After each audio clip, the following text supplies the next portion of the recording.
He said, if you ever had to kill anybody, would you be able to do it? And I said, you know, Dad, under the right circumstances, I think I can do it. That night became so vivid to me, and I started to pray. I didn't have any relationship with God at all, but I realized something. When you think you're going to meet your Maker, you start to pray. And then I came to a verse that it just knocked me out, and I realized that's the first time God spoke to my heart, that I listened because I was desperate.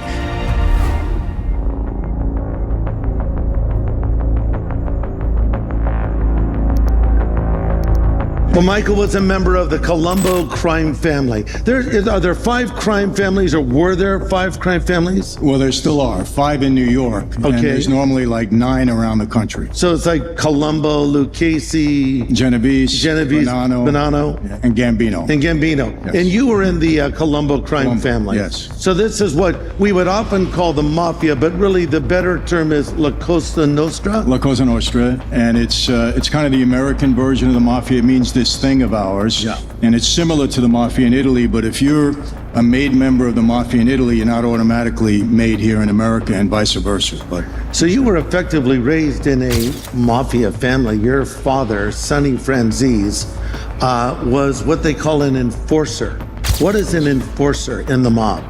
Well, you know, there's different levels of involvement in that life, and my dad was one of the guys that did the heavy work. I mean, that's how he kind of made his reputation, and, you know, unfortunately, a lot of times it was violent, but, you know, he was known originally as an enforcer, and then he rose to the position of underboss. Yeah. He was underboss to Joe Colombo. So that's sort of second in command? Yes. In a La Cosa Nostra infrastructure.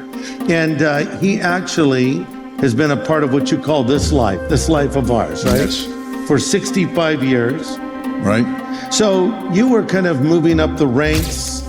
You were called in one news report the handsome young prince, the yuppie Don. I don't think you like being called the yuppie Don. I didn't like that at all. Yeah. No. But it was the 80s, you know, and so there you were young, you were called the Prince of the Mafia, you were in Fortune magazine's top mob bosses, you were number 18, I think John Gotti was on that list as well. Right, John was number 13 at that. And you were the youngest on the list. So you were raised in this culture. In fact, you didn't understand fully what your dad did for a living. You just looked up to your father like any son would. But when he came to the baseball games, he came with an entourage. Tell us what it was like when Sonny Franzese came to the baseball game of Michael Franzese. Well, my dad was always very supportive. I was a jock in school, and my dad would never miss a game, no matter what he was doing. Mob business, legit business, he'd show up.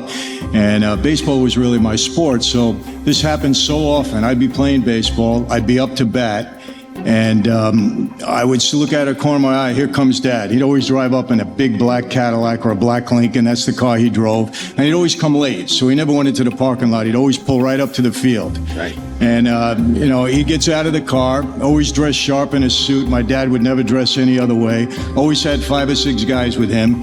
And so they'd get out of the car, start walking onto the field, and Greg, I'm telling you, the umpire took one look at that crew and would never call strike 3 on me when he saw Dad. I used to say, hey, Dad, you're very good for my batting average. You know? I played football. Nobody would tackle me when he was in the stands. I always say it's good to have a dad in the mob when you play sports. Oh, boy. So you grew up idolizing your father, and then when he was arrested, you thought he was framed. You thought he was innocent. And there came a point in your life where you decided you wanted to, I don't know if we'd say join the family business, but you decided you wanted to become a made man. How old were you when that happened, and what prompted you to want to enter this life? Well, my dad was, arrested, indicted, and tried for conspiracy to rob banks. He was supposedly masterminded a nationwide string of bank robberies. And I was a pre-med student at Hofstra University at that time. My dad did not want me to be into this life. But when he got a 50-year sentence, he was 50 when he went in. I figured he would die in prison. So Joe Colombo was the boss, and he got very close to me. He kind of took me Joe under his Colombo wing. of the Colombo crime The Colombo family. who you grew up knowing as an uncle, not as a mob boss, but That's it was right. like Uncle. It's like Uncle Joe. Uncle Joe. Yeah. For several weeks now, small groups of Italian Americans have been picketing FBI headquarters in Manhattan to protest the use of terms like mafia and gangster, which they regard as ethnic slurs. Today, the protest took on all the appearances of a full-fledged movement as thousands of demonstrators gathered near Central Park to celebrate Italian-American Unity Day. You are one! Nobody could take you apart anymore! What no Italian has overcome in this country. God bless you and thank you!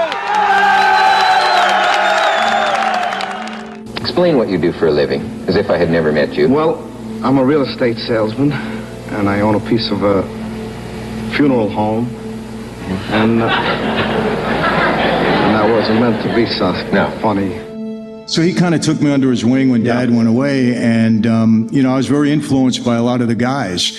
And I went to see my dad in prison. We were in Leavenworth visiting room, and I said, Dad, if I don't get out on the street and help you out, you're going to die in here. And he was upset, but he knew my mind was made up. I had lost interest in school, and he said, son, if you're going to be on the street, I want you to do it the right way. And in his mind, the right way was to become a member of his life. So at that point, he proposed me for membership in the family. Your dad did ask you a question, though. He asked you a question if you were prepared to do something. What was that question?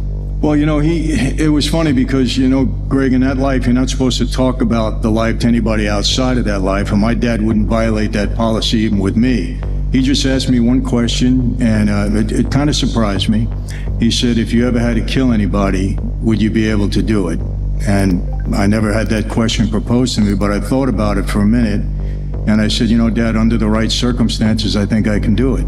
And he said, well, that's the right answer. And he said, go home and we'll be in touch with you. So you're not a made man yet. When you enter into the mob, what are you called? What are you?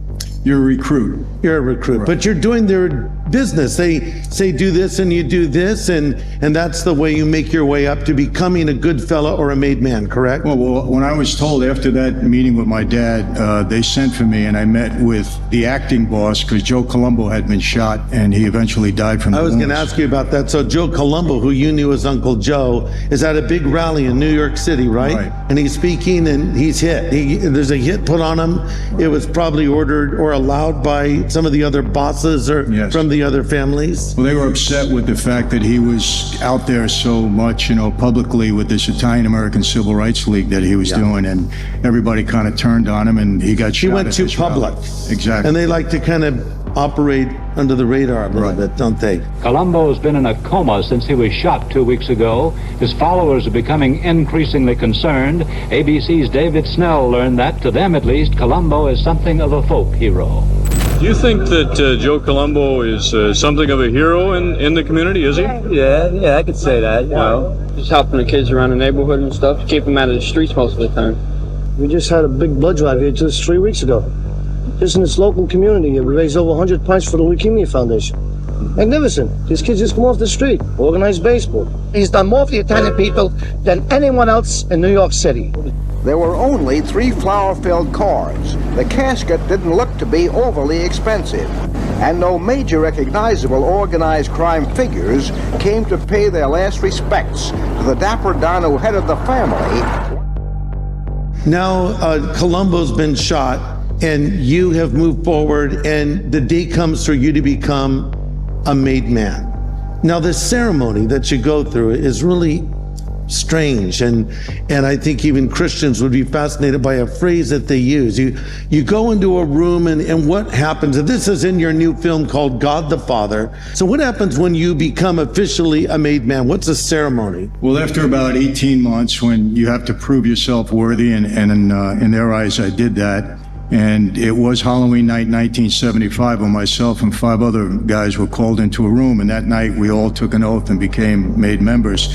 And it was a very solemn ceremony, dimly lit room late at night. It was made to be very imposing. They want you to know what you're getting involved in. And I was called into a room where the boss was seated at the head of like a horseshoe configuration, the underboss and the consigliere to his left and right, and all the captains were alongside of them. Walked down the aisle, stood in front of the boss, and I held out my hand. He took a knife and cut my finger. If you ever violate the oath of La Cosa Nostra, may you burn in hell like the saint burning in your hands. Your allegiance to La Cosa Nostra is bound in blood. Should you ever violate this oath, your blood will be shed. You will keep the secrets and traditions you will hear and learn about. Some blood dropped on the floor because this is a blood oath, and I cupped my hands. He took a picture of a saint, the Catholic altar card, put it in my hands and lit it aflame, and it didn't hurt it. It was merely symbolic. It burned quick. And he said, "Tonight, Michael Franzese, you are born again into a new life, into La Cosa Nostra." He said, "Violate what you know about this life, betray your brothers, and you'll die and burn in hell like the saint is burning in your hands." Wow. And that's the oath. So now we fast forward and you become this prince of the mafia, as the media described you. You were making $8 to $10 million a week in combined income from the gas business. You had kind of a scam going that was making a lot of money. And at the height of your operation, you're selling $500 million worth of gas a month. You had a jet, a helicopter. You had homes in Florida, Los Angeles, New York City. You had 300 guys under you, including members of the Russian mob. You were called an earner. What's an earner? You know, in our family, we had probably 115 made guys that actually took the oath. Out of that, maybe 15 of us were real earners that were bringing money into the family. And I was fortunate. You know, Greg, I knew how to use that life to benefit me in business and went on to make a lot of money. I was very aggressive on the street. I worked 24/7. And so I was in that category at that point. And, you know, as a result of that, in that life, not unlike the real world, money is power. And so, you know, they made me a cop regime. I was a captain, and I had a bunch of men. So captain, okay, looking at the infrastructure of the mob, so you have the boss, you have the underboss. Then is there the captain, or are there multiple captains? You have, in our family at that time, we had 15 cop regimes or captains. So it's boss, underboss, cop regime. And your father said to you later, if you would have effectively played your cards right, you would have been the boss of the Colombo crime family. So with being an earner, you were on your way to that top position, weren't you? Yeah, I mean, they were grooming me to be either boss or underboss at one point. But you didn't know that you were being watched by the FBI. There was a 14-member FBI task force assigned to you in particular. It was it was kind of unprecedented, and I didn't know this as it was going on. But, you know, they had indicted me, and I went to trial 4 times, and I beat every case. I beat Giuliani on a big case. I was the first major mob guy he indicted. Later become the mayor of New York City. Yes. And I was the first major mob guy that was indicted under the RICO statute, and I was acquitted in that case. And so RICO statute stands for what? RICO. It was a Racketeering, Influence, Corrupt Organization And that's Act. in many ways how they really crippled the mob. Oh, Greg, they were indicting everybody for racketeering, and the sentences, 50 years, 100 years. Right. I mean, in the courtroom, when I was getting arraigned on that charge, Rudy Giuliani was there. And he came to me and he stood toe-to-toe and he said, if I convict you on this case, Michael, you're going to get double what your father got. I'm giving you 100 years. And I'll never forget, I said, hey, Rudy, bring it on. Beat you guys 4 times already. Let's go for round 5. And I got to tell you, that's the dumbest thing you could ever do. They don't need more incentive to come after you. But fortunately, after a 7-month trial, I was acquitted in that case. I was a lead defendant. Some of my co-defendants were convicted. They got 30 years and up. If I lose that case, I'm done. But your day was still coming, wasn't it? You were going to be convicted and sent to prison. But I want to go now to your film for a moment, because there's a scene where you were so successful. You were such an earner that some of the bosses are suspicious, like, what's Franzese up to? And so you're called to this mysterious meeting. And this is a scene from Michael's upcoming film called God the Father, where you're called into a meeting to be challenged for what you're up to at this point in your life. We live by the oath. The oath and the life are more important than us. I'm going to go, and you must follow. You must. You know what, Dad? I've been listening to you my whole life.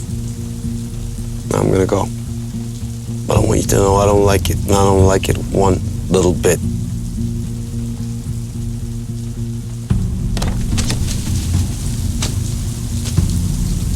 I get a call a little later on from Jimmy Angelina, another captain in the family. He says, meet me on 18th Avenue in Brooklyn. He says, be there at 11 o'clock or so, around there. I said, all right.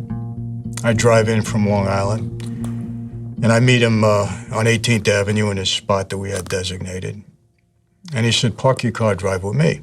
And we start to drive, and I'm waiting for Jimmy to tell me something. Now, I know Jimmy all my life, my whole life. We were captains together. And he's kind of stoic that night, you know, and I'm waiting for him to talk to me, tell me about this meeting, what's going on. He don't say a word. I get out of the car, and I'll never forget, it was probably a 30-yard walk to this basement where we had to enter. And that was either the longest or the shortest walk of my life, because I really believed that that could have been the last moments of my life. I didn't know what was going to happen when I got on the other side of that door. That night became so vivid to me, and I started to pray. I didn't have any relationship with God at all, but I realized something. When you think you're going to meet your maker, you start to pray. And we get to the door. My knees were weak, my heart pounding, you know, through my chest. And I didn't want to show them that I was afraid. You know, why didn't I cut and run? I don't know. I'm walking in. I remember, your perception is your reality. And unfortunately, I've been through this before with other people. It's part of the life. But I'm looking around at the setup. Who's to my left? Who's to my right? Come in.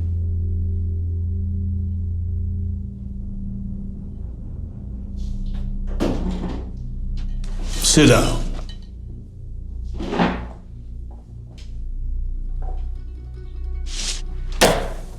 I've given you the exact percentage I promised, and I've generated that money myself.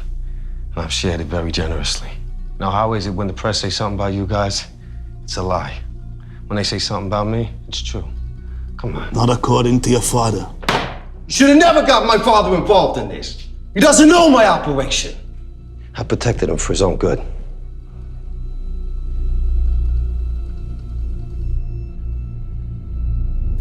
Still gets me nervous when I think about that. Right. So you found out later, your buddy that you drove over there with, what was his name? Jimmy Angelino. Is he still alive? No.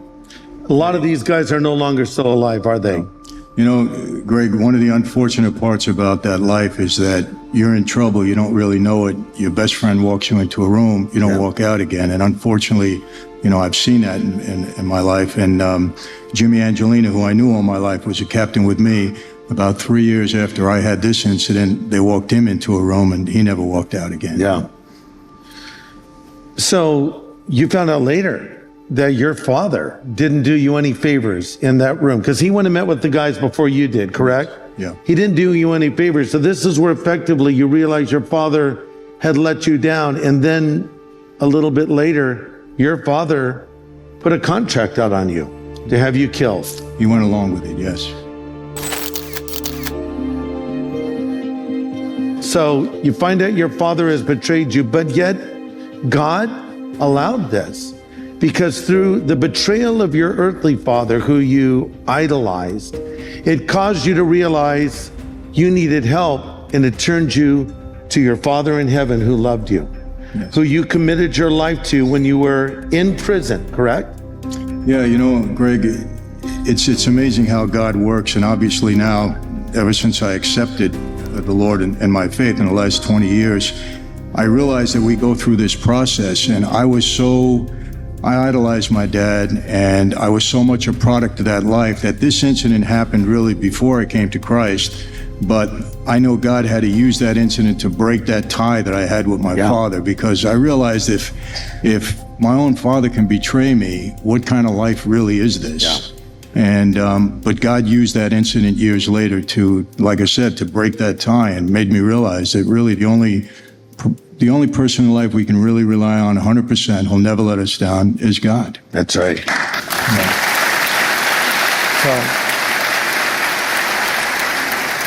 So you're in a prison cell. Guard gives you a Bible. Yeah. You don't want to read that Bible. Threw it against the wall. Yeah. But then you picked it up later, and you open it up, and a verse jumped out at you. Because here you're thinking, How can I live? What's my future? And a verse jumped out from the Bible to you. What was that verse? Yeah, I mean, I was destroyed that night. So much had gone on, and I figured that was it. I was going to lose everything that I had. And I opened it up to the book of Proverbs. Now, I'd never read the Bible before. I grew up a Catholic. In Catholic school, you don't read the Bible. You read the catechism. You know, the priest reads the Bible. So I opened it up, and I opened up Proverbs, and I started reading it. I said, wow, this book is brilliant. And, I'm a pretty analytical guy. You're on the street. You don't buy into things too easy. I always say they're not selling me to Brooklyn Bridge when I'm paying attention. And I start to read Proverbs, and I said, man, this book is brilliant. And so it really attracted my attention. And then I came to a verse that it just knocked me out. And I realized that's the first time God spoke to my heart, that I listened because I was desperate. And it said Proverbs 16:7, which says, when a man's ways are pleasing to the Lord, even his enemies are at peace with him. Now, I was a 1 foot in, 1 foot out Christian. I accepted Christ because I wanted my sins forgiven, but I wasn't willing to surrender Jesus because I didn't understand the concept of surrendering my life. I'm a mob guy. I'm in control of my life. So I had 1 foot in, 1 foot out. It was self-serving when I became a Christian. And I got convicted that night because it was almost as if God was with me in that 6x8 cell, and he said, were your ways really pleasing to me, or is this all a facade for you? And you don't really lie to yourself when you're in that situation. And then, I had nothing but enemies that night. The government was against me. My father betrayed me. The boss of my family, a contract. I'm sitting in that cell, and I'm alone. And it's almost as if the Lord has said, I know you got enemies, but you come with me and I can take care of that. And I always say this, and people, you realize this, you can read a verse in the Bible 20 times and it'll have 20 different meanings to you because God speaks through that verse according to your needs at that moment. And I really needed to hear that, and it really encouraged me, and it started to put me on the pathway to Jesus, who is my hero and my idol in life now. That's who it really is. I spent, during that time, I spent 29 months and 7 days in the hole. It was 24/7, 6x8 cell, me and God. And during that time, all I did was read. I had books sent in and everything else. And I want to tell you how I met Greg. I had a Sony Walkman, and I never heard of Greg. But I started to listen to the radio, and his broadcast came on. And I've said this, from the time I got out of prison, I wanted to meet him because that soothing voice, the way he interpreted scripture, Greg brought me so much closer to the Lord during those 3 years. And when I got out, I said, I have to meet this man. And I was blessed to meet him, and we become dear friends. And he helped me so much in that jail cell. He didn't even know it, but he had a big part in bringing me to the Lord.